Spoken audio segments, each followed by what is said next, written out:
Inspiration is a primary thing for Alan Wake's story. Where does it come from? How do we access it? And how does it filter into the DNA of the new story being told? Remedy shows their inspiration on their sleeves when writing their stories. It is not difficult to notice echoes of prior pieces of literature filtering into their universe, from Twin Peaks to The Twilight Zone, Stephen King and H.P. Lovecraft, House of Leaves and True Detective, even an old sci-fi show called The Lost Room that deals with objects with mysterious powers, and a hotel room which resembles the ocean view can be counted among possible inspirations.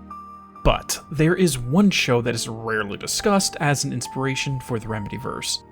One that is referenced directly by supplemental materials associated to the first game. One that deals with a fictional writer who wrote for a fictional TV series back in the 80s. A low-budget, badly acted show just like our very own Night Springs. For those who watched the most recent Cursed Production episode, you may know what is coming. For the rest, just finding this video, buckle up. We have a bit of story time before getting to what that show is. In the Alan Wake Survival Guide, aka the Strategy Guide, there is lore information that does not appear anywhere else. One involved a newspaper discussing the Mountain Manor. This is a location visited in the main game. In the news article, they describe how a Finnish TV company received authorization to film a Ghost Hunters-like production at the site. Over the course of filming, the co-host was thrown from the second story by a dark shadow. The name of this co-host was Stig Basvik. After doing some research, it became apparent that this name was itself a direct reference to the TV show I mentioned at the start of the video. Stig is not a real person. He is a fictional character who worked on this fictional TV series. You see, Stig Basvik is the composer who wrote the score for the 2004 parody horror series Garth Marenghi's Dark Place. I'll let the intro speak for me. Everyone will immediately see where this is going. I'm Garth Marenghi, author, dreamweaver, visionary, plus actor. You are about to enter the world of my imagination. You are entering my dark place.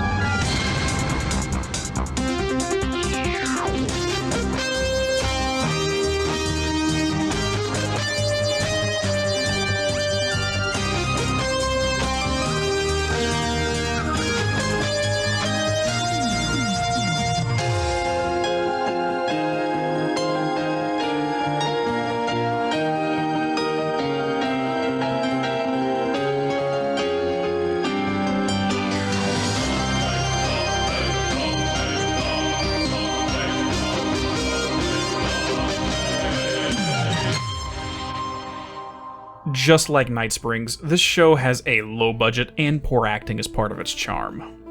However, Dark Place takes this and turns it up to 11. It's actually kind of impressive how they took every opportunity to make the production quality as bad as possible. Saying it's so bad it's good is debatable. The narrative of the series is set up like a documentary, or using a more modern genre, a mockumentary. A show within a show that centers around the titular character, Garth Marenghi. He is a pulp horror novelist who worked on a low-budget TV show in the 1980s. However, the TV network never allowed the TV show to air.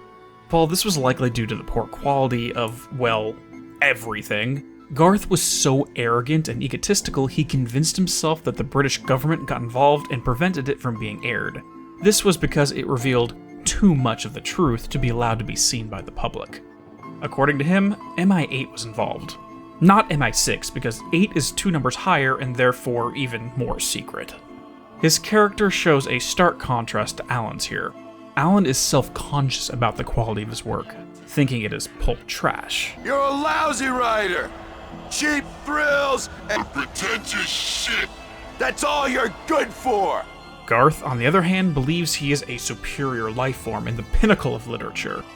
Even the score, which was done by Stig Basvik, is said to be based upon tunes whistled by Garth Marenghi. The guy can't even let the composer do anything without claiming credit for it. The plot of the fictional TV show centers around Dark Place Hospital, where a portal to a hell dimension opened up. As a result, weird things began happening there. I won't be going into more specific plot points, mostly for my own sanity.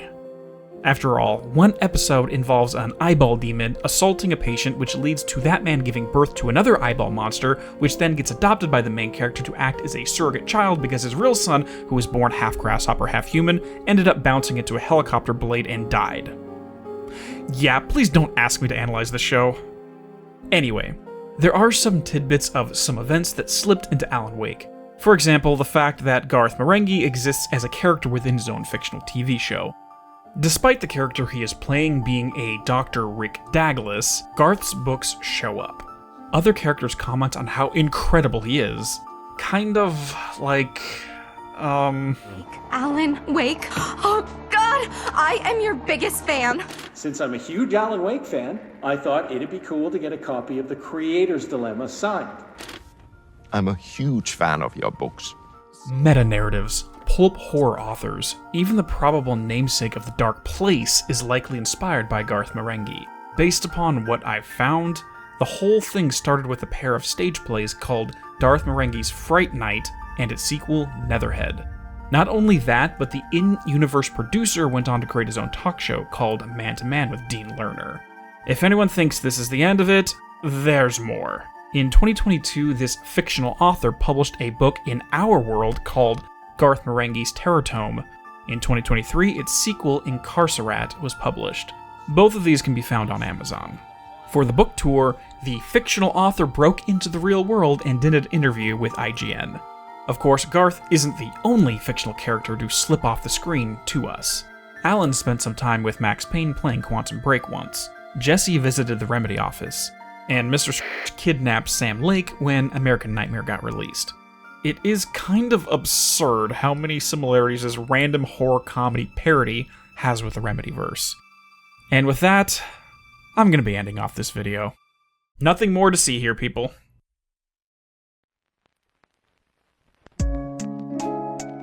Thank you all for You know what? No. I'm sorry you had to watch this. Pretend like the last several minutes never happened. And for those of you who want to go watch this show now, God be with you. If you'd like to help fund my therapy sessions after having binged this show over a weekend, a Patreon has been set up and the link is in the description below. Have a good day and peace be with you all.